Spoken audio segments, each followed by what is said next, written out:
Okay, good morning or good afternoon, wherever you are, everyone. It's Grace, and welcome back to another video. The video that I'm going to be doing today is the fantasy character trope tag. And so Pete from the Ponderings of Pete tagged me in this, so thank you. I'm very excited to do this tag. And the original video with the original tag was done by Abby from Abby Salter, Kirsty Reeds, Joanna Souza, and Vish from Books with V. And I really hope that I'm saying their names correctly because I love all of them. So I will have that video, the original, and Pete's video both linked in my description. And I guess I need to tag a couple of people too. Okay, so I am going to tag Kate from the Literary Apothecary and Andrew from Andrew's Wizardly Reads. I don't think that either of them have done this tag. I checked their channels, but you know, you guys are it, so go do this. So now that we have that out of the way, let's get into the tag. The first question in the tag is The Chosen One, and that is a book that you would recommend to everyone. I actually have a couple for this, and the first of these that I would recommend to everyone is going to be Mistborn by Brandon Sanderson. And the reason for this is that I absolutely love the Cosmere, and I think that Mistborn is probably a less intimidating starting point while still being one of my favorite entries into the Cosmere between Mistborn and Stormlight, but I don't like to recommend Stormlight to people right away because I know that those are like the most giant books in existence. So I love to recommend people Mistborn because I absolutely loved it. I feel like it gives you a really good taste of how Sanderson is with his magic systems and his world building, and I mean, it's just a fantastic series in general. So definitely recommending this to everyone. The second book that I will recommend to everyone is a book that I actually have talked about a couple of times already, and that is going to be Jurassic Park. And the reason for this one, other than the fact that I just love it, is that I think that the popularity in popular culture for this story makes it easier to recommend it to people who aren't necessarily as well versed in fantasy or sci-fi because they're already going to have heard of Jurassic Park, and that kind of makes me more comfortable with recommending it to people and sort of saying yeah, the movie was great, but the book is phenomenal and I think you'll love it. The second question in the tag is A Secret Heir, and so that is a book that surprised you in a good way. And the one that I'm going to choose for this is The Ocean at the End of the Lane by Neil Gaiman, because I read American Gods first and then I read Good Omens by Neil Gaiman and Terry Pratchett, and while I liked both of those, I wasn't sure that they were completely my style, and I know that those are very popular books, so that might be an unpopular opinion, but I still liked them. But I went into The Ocean at the End of the Lane not really knowing what to expect at all, because this book is not the same as those at all in subject matter, because it definitely has the same Neil Gaiman style with the way he writes magic and integrates it into the world. But this is almost horror, I think, but it's horror from the perspective of a child, which almost makes it whimsical. And I just really loved that combination in this book, and this was by far my favorite Neil Gaiman that I've read so far, and I wasn't expecting to feel that strongly about it after my first couple of reads from him. So definitely The Ocean at the End of the Lane. So the third question in the character tropes tag is The Evil Overlord, which is a book that fell flat for you. I actually have a couple for this one, the first of which is going to be The Midnight Library by Matt Haig. And this is a very recent read for me. It's the second most recent book that I've finished as of the time that this video is going up. But I thought that the concept of this book was really cool. I don't know what it was really. I just guess I didn't love the execution of it. The concept carried me through and I was enjoying the commentary, but I guess I just didn't get really attached, and I didn't love it as much as I was hoping that I would. I still liked it though. So I think that this is just one that fell flat in comparison to my expectations. The second book that I have for the poor execution / fell flat prompt is going to be The Starless Sea by Erin Morgenstern, and this one I know for a fact was because of my expectations that it fell flat for me, because this is a very atmospheric and lyrical book, and it is really about the prose and the immersive experience and the setting. And I didn't know that that's what I was getting into going into this book. I was definitely hoping for more plot than we got, because the setting was really the focus. And so if I don't have characters to get attached to or a plot, I just think that that's not the style for me. So I totally understand why people love this book and why people talk about it so highly, because it was really beautifully written. It just didn't work for me.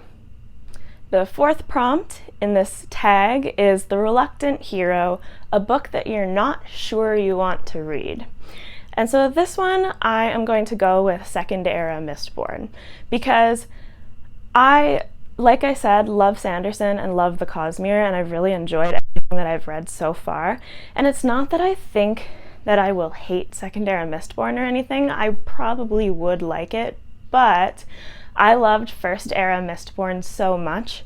And just hearing that Second Era is an entirely different set of characters in a different time and is also a different style, people refer to it sort of as a Western, I'm afraid that that won't be my style, and that instead of adding to it, it will color my experience with the first trilogy differently. That is I guess the entire point of the question is why I'm not sure that I want to read it. I'm pretty sure that I will end up reading it eventually though, but I do have those mixed feelings about it, so we'll see. Okay, the fifth prompt in this tag is The Lucky Novice, which is a book that was a great debut. And the one that I'm going to go with for this is Elantris by Brandon Sanderson. I swear when I started filming this, I didn't intend for this to just be the Sanderson video. But the reason that I'm putting this here is because I read Stormlight first, and that's definitely not the order that people recommend going with. So I read Stormlight first, and then I jumped into Elantris after that, and just based on what people have said about Sanderson's growth as an author is something that I could definitely see in here, because he has improved in leaps and bounds in his characterization and his plot, but I was pleasantly surprised. I didn't think it was as big of a step down as people made it out to be, and I still really enjoyed this. So I thought it was a great debut, and if I had actually read this at the time it came out without anything else Sanderson to compare it to, I think it just would have been a great fantasy book. So the sixth prompt in this tag is The Mentor, which is a book that was formative in your life. And I'm gonna go with the super basic answer here and say Harry Potter, because it's true. I have a ton of nostalgia attached to that series, and that's just the way it is. And so I can separate my feelings for the series from my feelings towards the author, but just the fact that that was such a behemoth of the landscape in children's fantasy will never be separated from my experience growing up. So definitely Harry Potter. And then the second one is something that I read when I was a little bit older. I think I was 16, because it would have been grade 11. And that is going to be A Song of Ice and Fire. And the reason that I consider this formative is because before that, I hadn't really read anything that could be considered truly epic fantasy, and in my opinion, loving A Song of Ice and Fire is what actually gave me the knowledge about myself that yeah, you love epic fantasy, this is your thing. As much as I like shorter series and standalones because I can get through them and I'm not making a huge commitment, I love long series with super long books because I get to spend time in the world and with the characters. And yeah, the true epicness of fantasy is my jam, and I think that A Song of Ice and Fire taught me that when I was a teenager. The seventh and final prompt in this tag is The Animal Companion, which is a book that broke your heart or a book that made you smile.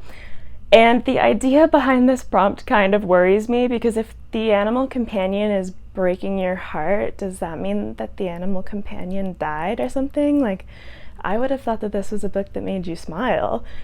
But all that aside, I do have a couple of choices for this. I'm gonna go with the one that made me smile first. So I feel like the variety in my choices hasn't really been there this video.